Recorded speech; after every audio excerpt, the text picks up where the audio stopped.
Hello traders, this is Bhuvaneshwaran. நாளைக்கு வந்து market holiday. So இன்னைக்கு இந்த வீடியோவில் எதை பற்றி பார்க்க போகிறோம் அப்படின்னா கரண்ட்டாக இருக்கிற ட்ரெண்ட் வந்து சேஞ்ச் ஆக போகுதா, அதாவது ரிவர்ஸ் ஆக போகுதா அப்படிங்கிற மாதிரி பார்க்க போகிறோம். ஓவராலாக மார்க்கெட்டோட ட்ரெண்ட் அப்படிங்கிறது பார்த்தீங்கன்னா அப் ட்ரெண்டில் தான் இருக்குது. இப்போ நான் வந்து பார்த்தீங்கன்னா நிஃப்டியோட டே டைம் ஃப்ரேம் வந்து வச்சுருக்கேன். சரியா? ஸோ உங்களுக்கு பார்த்தாலே தெரியும் மார்க்கெட் வந்து பார்த்தீங்கன்னா ஒரு அப் ட்ரெண்டில், மார்க்கெட் வந்து ஓவராலாக பார்த்தீங்கன்னா ஒரு அப் ட்ரெண்டில் தான் போய்கிட்டு இருக்கு. சரியா? அப்போது நமக்கு இன்னும் என்ன தெரியுது அப்படின்னா, இப்போ இது வந்து பார்த்தீங்கன்னா இந்த அப் ட்ரெண்டுக்கான கரெக்ஷன் தான் வந்து வந்திருக்கு. சரியா? மார்க்கெட் வந்து டவுன் ட்ரெண்டுக்கு மாறிடுச்சு அப்படிங்கிறதுக்கான அர்த்தம் கிடையாது. இது வந்து பார்த்தீங்கன்னா கரெக்ஷன் தான். சரியா? நல்ல பீக்கில் ஏறி இருக்கு மார்க்கெட்டு. ஸோ அதுக்கான கரெக்ஷன் தான் இப்போ வந்து நடந்துகிட்டு இருக்கு. எப்போ இந்த ட்ரெண்ட் வந்து டவுன் ட்ரெண்டுக்கு மாறும் அப்படின்னு நம்ம சொல்லலாம் அப்படின்னா இந்த ரேஞ்சை பாருங்க. சரியா? இதுக்கு கீழே, அதாவது 21,700 இந்த ரேஞ்சை கூட நீங்கள் வச்சுக்கலாம். சரியா? ஸோ எப்போ இந்த 21,700க்கு கீழே மார்க்கெட் வந்து க்ளோசிங் வைக்கிது, டே கேண்டில் வந்து க்ளோசிங் வைக்கிதோ, அப்போ ஃபர்தராக வந்து மார்க்கெட் வந்து டவுன் ட்ரெண்டுக்கு சேஞ்ச் ஆகுது அப்படிங்கிற மாதிரி நம்ம சொல்லலாம். ஏன்னா நமக்கு ஆல்ரெடி தெரியுது இல்லையா, ஒவ்வொரு ஸ்விங்கும் பார்த்தீங்கன்னா இது லோ, அதுக்கப்புறம் இது வந்து பார்த்தீங்கன்னா ஹையர் லோ, அப்படியே போயிட்டு திரும்ப பார்த்தீங்கன்னா இது வந்து இதை பிரேக் பண்ணாலும், ஆனால் இந்த மெயினாக இருக்கிற இந்த லோவை பிரேக் பண்ணல, இதுவும் பார்த்தீங்கன்னா ஹையர் லோ ஃபார்மேஷன் நடந்து பார்த்தீங்கன்னா மார்க்கெட் மேலே போயிடுச்சு. ஸோ இந்த ஹையை பிரேக் பண்ணி புதுசாக ஒரு ஹையர் ஹை ஃபார்மேஷன் வச்சிடுச்சு. அப்போது மார்க்கெட்டோட ட்ரெண்ட் எப்படி இருக்குது, higher low higher high formation வந்து வந்துகிட்டு இருக்கு. அப்படி இருக்கிறப்போ மார்க்கெட்டோட ட்ரெண்ட் வந்து அப் ட்ரெண்டில் தான் இப்போ வரைக்கும் இருக்குது. சரியா? அப்போது இந்த மெயினான லோ இதுதான் இப்போதைக்கு பார்த்தீங்கன்னா இதுக்கான மெயினான இந்த ஸ்விங்கான மெயின் லோ. ஸோ ஃபர்தராக இந்த லோவை பிரேக் பண்ணி புதுசாக மார்க்கெட் வந்து ஒரு புது லோவர் லோ வச்சா தான் பார்த்தீங்கன்னா இந்த ட்ரெண்ட் அப் ட்ரெண்ட் அப்படிங்கிறது வந்து பார்த்தீங்கன்னா கரண்ட்டாக சேஞ்ச் ஆகும். சரியா? இப்போ வரைக்கும் ட்ரெண்ட் சேஞ்ச் ஆகிடுச்சான்னு கேட்டிங்கன்னா ட்ரெண்ட் இன்னும் சேஞ்ச் ஆகலை. அதுக்கு தான் வந்து நான் இதை மார்க் பண்ணியிருக்கேன். இந்த 21,700 எப்போ பிரேக் பண்ணி மார்க்கெட் க்ளோசிங் வைக்கிதோ, டே கேண்டில் வந்து வைக்கிதோ, அப்போ தான் பார்த்தீங்கன்னா ட்ரெண்டு சேஞ்ச் ஆகும். சரி, இப்போ இந்த லெவல் வந்து இதுக்கு சப்போர்ட்டாக இருக்கா, இந்த இடத்துல சப்போர்ட் எடுக்குமா இல்லையா அப்படிங்கிறத பார்ப்போம். நம்ம ஃபிபோனாக்கி ரீட்ரேஸ்மெண்ட்டை வந்து இதில் வந்து பிளாட் பண்ணி பார்க்கலாம். அப்போது எக்ஸாக்டாக வந்து லெவல்ஸ் எதுக்கிட்ட இருக்குது அப்படிங்கிற மாதிரி தெரியும். ஸோ இப்போ பாருங்கள், நான் என்ன பண்ணுறேன், இது லோவையும் ஹையையும் நான் வந்து கனெக்ட் பண்ணுறேன். கரெக்டாக மார்க்கெட் எங்கே இருக்குது பாருங்கள், 0.618 கிட்ட இருக்குது. சரியா? இந்த இடத்துக்கிட்ட மார்க்கெட் வந்து சப்போர்ட் எடுக்கிறதுக்கான சான்சஸ் இருக்குது. நம்ம டெலிகிராம் சேனலில் இருக்கிறவங்களுக்கு தெரியும், நான் மார்னிங்கே பார்த்தீங்கன்னா ஒரு அப்டேட் கொடுத்துருந்தேன். அதாவது மார்க்கெட் வந்து சப்போர்ட் கிட்ட ஓப்பன் ஆகுது, ப்ரீ மார்க்கெட்டோட ஆர்டர் படி பார்த்தீங்கன்னா மார்க்கெட் சப்போர்ட் கிட்ட ஓப்பன் ஆகுது, சப்போர்ட் எடுக்கிறதுக்கான சான்சஸ் அப்படிங்கிறது வந்து அதிகமாக இருக்கும். ஸோ பார்த்து கொஞ்சம் கவனமாக ட்ரேட் பண்ணுங்க அப்படிங்கிற மாதிரி சொல்லியிருந்தேன். ஸோ அதெல்லாம் பார்த்தீங்கன்னா நான் இதை பேஸ் பண்ணி தான் சொல்லியிருந்தேன்.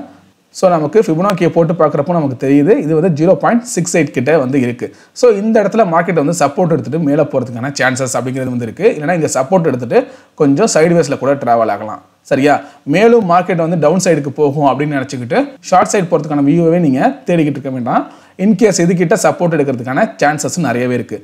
ஈவன் பார்த்தீங்கன்னா நமக்கு குளோபல் மார்க்கெட் சரியாக இல்லை அப்படிங்கிறப்போ மார்க்கெட்டோட ப்ரைஸ் கீழே கூட வரலாம். ஆனால் இந்த இடத்துக்கிட்ட வந்து சப்போர்ட் எடுக்கிறதுக்கான சான்சஸ் அப்படிங்கிறது வந்து அதிகமாகவே இருக்குது. சரியா? தென் நமக்கு இதில் வந்து ஓவராலாக பார்த்தீங்கன்னா இது வந்து ஒரு சேனலுக்குள்ளே வந்து ட்ரேட் ஆகிட்டு இருக்கும் மார்க்கெட்டு. அதை காமிக்கிற பாருங்கள்.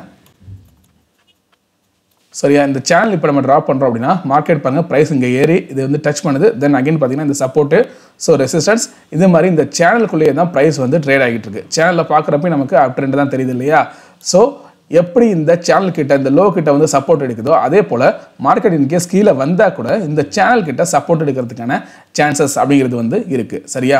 நமக்கு ஃபிபோனாக்கி ரீட்ரேஸ்மெண்ட்டை பிரேக் பண்ணி கீழே வந்தால் கூட இந்த சேனல் கிட்ட சப்போர்ட் எடுக்கிறதுக்கான சான்சஸ் அப்படிங்கிறது வந்து அதிகமாக இருக்குது. அதனால தான் சொன்னேன், எப்போ நமக்கு இந்த 21,700 பிரேக் பண்ணுதோ, இதை தாண்டி க்ளோசிங் வைக்குதோ, ஃபர்தராக அப்போ தான் நமக்கு வந்து ட்ரெண்டு சேஞ்ச் ஆகும். அது வரைக்கும் பார்த்தீங்கன்னா மார்க்கெட் வந்து அப் ட்ரெண்டில் இருக்கும். இந்த சேனலை ரீடெஸ்ட் பண்ணிட்டு கூட திரும்ப மேலே போகிறதுக்கான சான்சஸ் அப்படிங்கிறது இருக்குது. சரியா? இந்த இடத்துல சப்போர்ட் எடுத்துகிட்டு கூட மேலே போகலாம். அப்படி இல்லை இதை பிரேக் பண்ணி கீழே வந்தால் கூட இந்த சேனலை சப்போர்ட்டாக எடுத்துகிட்டு கூட மார்க்கெட் வந்து மேலே போகலாம். இந்த சேனலையும் பிரேக் பண்ணி க்ளோசிங் வைக்கணும். ஃபர்தராக இந்த ரேஞ்சையும் பிரேக் பண்ணி க்ளோசிங் வச்சா மட்டும் தான் மார்க்கெட் வந்து ட்ரெண்ட் சேஞ்ச் ஆகும். ஸோ அது வரைக்கும் பார்த்தீங்கன்னா மார்க்கெட் வந்து ஒரு அப் ட்ரெண்டில் தான் இருக்கும். இப்போ நடக்கிறது எல்லாமே இந்த ஸ்விங்கில் ஏற்படுற கரெக்ஷன் தான். சரியா? இதை வந்து கொஞ்சம் ஓரளவு புரிஞ்சுக்கோங்க.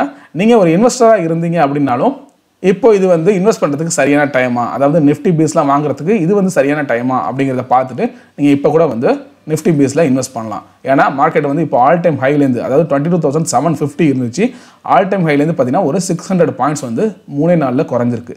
சரியா? ஸோ இப்போ இதில் கூட நீங்கள் பை பண்ண ட்ரை பண்ணலாம். ஒரு ப்ராப்பரான ரிஸ்க் ரிவார்டு வச்சுக்கோங்க. அப்போ ஃபைனலாக நிஃப்டியை பொறுத்து நம்ம சொல்ல வருது என்னன்னா, ஓவரால் ட்ரெண்ட் அப்படிங்கிறது வந்து இப்போ வரைக்கும் அப் ட்ரெண்டில் இருக்குது. இப்போதைக்கு பார்த்தீங்கன்னா மார்க்கெட் வந்து கரெக்ஷன் ஆகிட்டு இருக்கு. ஸோ இது வந்து இன்னைக்கு இருந்த லெவல் பார்த்தீங்க அப்படின்னா ஃபிபோனாக்கி ரீட்ரேஸ்மெண்ட்டை வச்சு பார்க்குறப்போ சப்போர்ட்டில் இருக்குது. அதையும் பிரேக் பண்ணாலும் அடுத்து இந்த சேனலோட சப்போர்ட் கிட்ட மார்க்கெட் வரலாம்.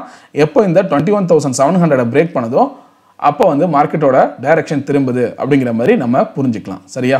ஸோ இதுதான் பார்த்தீங்கன்னா இப்போ ஓவராலாக நிஃப்டியோட வியூ. நெக்ஸ்ட் நம்ம பேங்க் நிஃப்டியோட வியூ எப்படி இருக்குது அப்படிங்கிறத பார்க்கலாம். ஸோ நம்ம ஃபர்ஸ்ட் நிஃப்டியில் பார்த்த மாதிரியே தான் பேங்க் நிஃப்டியும் பார்த்தீங்கன்னா ஒரு சேனலுக்குள்ளே ட்ரேட் ஆகிட்டு இருக்கு. ஸோ இந்த இடத்துல பார்த்தீங்க அப்படின்னா மார்க்கெட் வந்து இங்கே சப்போர்ட் எடுத்திருக்கு, அதுக்கப்புறம் ரெசிஸ்டன்ஸ், திரும்ப சப்போர்ட்டு, இந்த சேனலுக்குள்ளேயே தான் பார்த்தீங்கன்னா வரிசையாக ட்ரேட் ஆகிட்டு இருக்கு. சரியா? லாஸ்ட்டாக கூட இந்த இடத்துல சப்போர்ட் எடுத்திருக்கு. ஸோ திரும்ப மார்க்கெட் வந்து இந்த சேனலை நீங்கள் வந்து எக்ஸ்டெண்ட் பண்ணி வச்சுக்கோங்க. திரும்ப மார்க்கெட் வந்து கரெக்ஷன் ஆகி கீழே வந்தால் கூட கரெக்டாக இந்த சேனல் கிட்ட வரும்போது, இந்த சப்போர்ட் கிட்ட வரும்போது இந்த இடத்துல சப்போர்ட் எடுக்க ட்ரை பண்ணும். சரியா? நம்ம எப்படி நிஃப்டியில் 21,700 பார்த்தோமோ அதே போல் பார்த்தீங்கன்னா பேங்க் நிஃப்டிக்கு இந்த லெவல் ஓகேவா ப்ராப்பராக பார்த்தீங்கன்னா இந்த ரேஞ்சில் வந்து சப்போர்ட், இதுக்கு கீழே பிரேக்கிங் வச்சா மட்டும் தான் ஃபர்தராக மார்க்கெட் வந்து கீழே போகும். இந்த ரேஞ்ச் அப்படிங்கிறது வந்து 45,800. சரியா? இதை வந்து மார்க் பண்ணிக்கோங்க. இதுக்கு கீழே எப்போ டே கேண்டில் வந்து க்ளோசிங் வைக்குதோ அப்போ தான் ஃபர்தராக பார்த்தீங்கன்னா மார்க்கெட்டோட ட்ரெண்ட் அப்படிங்கிறது வந்து சேஞ்ச் ஆகும். அது வரைக்கும் அப் ட்ரெண்ட்லேயோ இல்லை சைடு வேஸ்லேயே கூட இருக்கிறதுக்கான சான்சஸ் அப்படிங்கிறது இருக்குது. சரியா? ஸோ இந்த சேனலை வந்து நீங்கள் ட்ராப் பண்ணிக்கோங்க, இந்த சப்போர்ட்டையும் நீங்கள் வந்து வச்சுக்கோங்க. இது வந்து பார்த்தீங்கன்னா ஓவராலாக மார்க்கெட்டோட வியூவை வந்து நம்ம பார்த்துக்கிட்டு இருக்கோம். நம்ம எப்போதுமே டெய்லி பார்த்தீங்க அப்படின்னா மறுநாள் இருக்கிற மார்க்கெட், அதாவது நெக்ஸ்ட் டே இருக்கிறதுக்கான மார்க்கெட்டோட லெவல்ஸ் தான் ஃபைன் பண்ணுவோம். ஸோ இன்றைக்கி வந்து ஓவராலாக மார்க்கெட்டோட டைரக்ஷனை வந்து ஃபைன் பண்ணுறோம். ஏன்னா நிறைய பேர் என்ன சொல்கிறாங்க அப்படின்னா மார்க்கெட்டோட ட்ரெண்ட் சேஞ்ச் ஆகிடுச்சு, மார்க்கெட் வந்து பியர் மார்க்கெட் வந்துருச்சு, இல்லைனா செல்லிங் ப்ரெஷர் வந்து அதிகமாக வந்துகிட்டு இருக்கு அப்படிங்கிற மாதிரிலாம் சொல்கிறாங்க. மார்க்கெட் இனிமேல் பார்த்தீங்கன்னா கீழே போயிடும் அப்படிங்கிற மாதிரிலாம். ஸோ அப்படி கிடையாது. இந்த ஸ்விங் ஏறினதுக்கான கரெக்ஷன் அப்படிங்கிறது வந்து நடந்திருக்கு. ஒவ்வொரு டைம் பார்த்தீங்கன்னா ஒரு ஸ்விங் வந்து அப் ட்ரெண்ட் கிட்ட அப் சைடு போயிட்டு அதுக்கப்புறம் ஒரு கரெக்ஷன் அப்படிங்கிறது வந்து நடக்கும். இப்பயும் அதே தான் நடந்துகிட்டு இருக்கு. இந்த ஸ்விங் வந்து இங்கேருந்து ஸ்டார்ட் ஆனது, இப்போ பார்த்தீங்கன்னா கரெக்ஷன் நடந்திருக்கு. சரியா?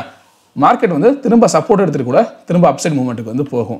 அதனால எதெல்லாம் மேஜர் சப்போர்ட் பாயிண்ட் அப்படிங்கிறத பார்த்துட்டு அதுக்கு தகுந்த மாதிரி நம்மளோட ட்ரேடிங் சிஸ்டம்ங்கிறத வந்து ஃபார்ம் பண்ணிக்கணும். சரி, நம்ம மேஜர் சப்போர்ட் எதுன்னு பார்த்தாச்சு. ஸோ இந்த சேனலையும் ட்ராப் பண்ணியாச்சு. சரியா? ஸோ இப்போ நம்ம என்ன பார்க்கலாம் அப்படின்னா இப்போ மார்க்கெட் வந்து எதுக்கிட்ட இருக்குது, ரீட்ரேஸ்மெண்ட் ஆகுமா அப்படிங்கிறத ஃபிபோனாக்கி ரீட்ரேஸ்மெண்ட்டை யூஸ் பண்ணி பார்க்கலாம். ஸோ இப்போ நான் என்ன பண்ணுறேன், இந்த ஸ்விங்கோட லோ அண்ட் ஹையை வந்து நான் மார்க் பண்ணுறேன். அப்படிங்கிறப்போ மார்க்கெட்டு எக்ஸாக்டாக பார்த்தீங்க அப்படின்னா 0.5 கிட்ட இருக்குது. சரியா? இந்த 0.5 கிட்ட வந்து இப்போ சப்போர்ட் எடுக்க ட்ரை பண்ணிருக்கு. அது மட்டும் இல்லாமல் இந்த இடத்துல ஒரு டோஜி கேண்டில் அப்படிங்கிறது வந்து ஃபார்ம் ஆயிருக்கு. இன்கேஸ் மார்க்கெட் இந்த டோஜி கேண்டலோட லோவை பிரேக் பண்ணால் கூட அடுத்ததான் இந்த 0.68 கிட்ட வந்து சப்போர்ட் எடுக்கிறதுக்கான சான்சஸ் இருக்குது. இதையும் பிரேக் பண்ணால் கூட அடுத்ததாக பார்த்தீங்கன்னா இந்த சப்போர்ட்டை நோக்கி மார்க்கெட் வரும் பேங்க் நிஃப்டி. சரியா? ஸோ இதெல்லாம் பார்த்தீங்கன்னா இதுக்கு அடுத்தடுத்த சப்போர்ட்டை வந்து ஆக்ட் ஆகும். இல்லை இதிலே சப்போர்ட் எடுத்துகிட்டு மார்க்கெட் ரிவர்ஸ் ஆனிச்சு அப்படின்னா கூட ஒரு அப்சைட் மூவ்மெண்ட் கொடுக்கறதுக்கான சான்சஸ் இருக்குது. ஏன்னா இங்கெல்லாம் நிறைய கேப்ஸ் இருக்குது. இந்த கேப்பை வந்து ஃபில் பண்ண கூட மார்க்கெட் வந்து ட்ரை பண்ணும். ஸோ இதெல்லாம் அனலைஸ் பண்ணி உங்களுக்குன்னு ஒரு ஐடியா வந்து செட் பண்ணிக்கோங்க. இதுக்கு தகுந்த மாதிரி உங்களோட ட்ரேடிங் செட்டப் அப்படிங்கிறத வந்து வச்சுக்கோங்க. ஸோ இதில் நான் வேறு ஏதாவது டெக்னிக்கலாக ஏதாவது அனாலிசிஸை வந்து நான் மிஸ் பண்ணியிருக்கேனா, இல்லை உங்களோட வியூவில் வந்து டைரக்ஷன் எப்படி இருக்குது அப்படிங்கிறதையும் கமெண்ட் செக்ஷனில் சொல்லுங்கள். ஸோ இந்த வீடியோ உங்களுக்கு பிடிச்சினா லைக் பண்ணுங்கள், உங்கள் ஃப்ரெண்ட்ஸ்க்கும் ஷேர் பண்ணுங்கள். உங்களுக்கு ஏதாவது சந்தேகம் இருந்தால் கமெண்ட் பண்ணுங்கள். மறக்காமல் சப்ஸ்கிரைப் பண்ணுங்கள். தேங்க்யூ.